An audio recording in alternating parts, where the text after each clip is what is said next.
तो तू है सूरज की सेक्रेटरी। तो तुझे पता है सेक्रेटरी का काम क्या होता है? जी, बॉस के ऑर्डर्स फॉलो करना, उनके काम में उनकी हेल्प करना, उनका काम। सूरज के सामने जब सच आता है तो उसके होश उड़ जाते हैं।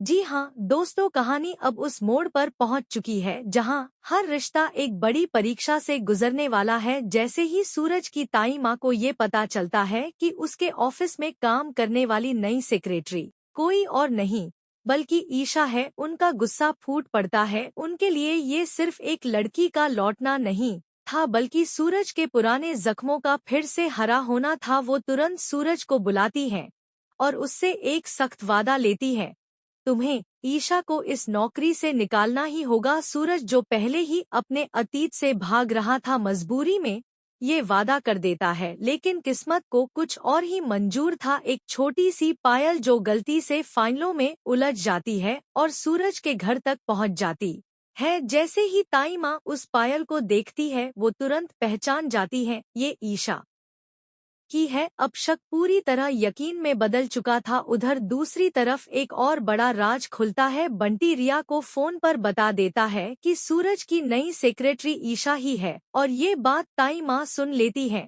अब उनके मन में डर और गुस्सा दोनों बढ़ जाते हैं।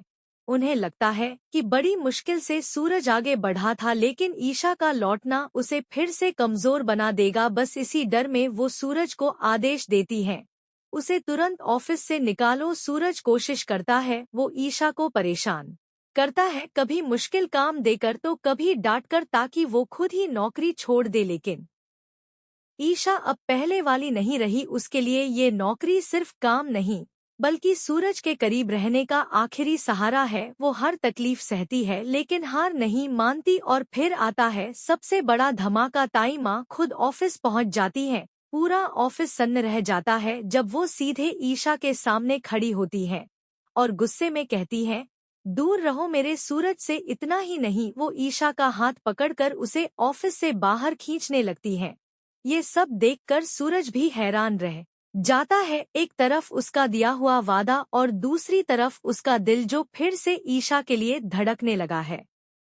लेकिन कहानी यहीं खत्म नहीं होती। आकाश को भी अब सच्चाई पता चल चुकी है कि ईशा अभी भी सूरज के साथ काम कर रही है। अब वो चुप नहीं बैठेगा। वो ईशा पर नजर रखने के लिए एक कांस्टेबल लगा देता है और मन ही मन कसम खाता है, अब बदला जरूर लूंगा। वो सूरज पर एक बड़ा इल्जाम लगाने की योजना बना रहा है, लेकिन शायद वो ये भूल रहा है कि अब सूरज एक आईएएस ऑफिसर है। इधर हालात कितने भी खराब क्यों ना हो, सूरज और ईशा के बीच की दूरी धीरे धीरे कम होने लगी है। अनकहे जज्बात फिर से जुड़ने लगे हैं।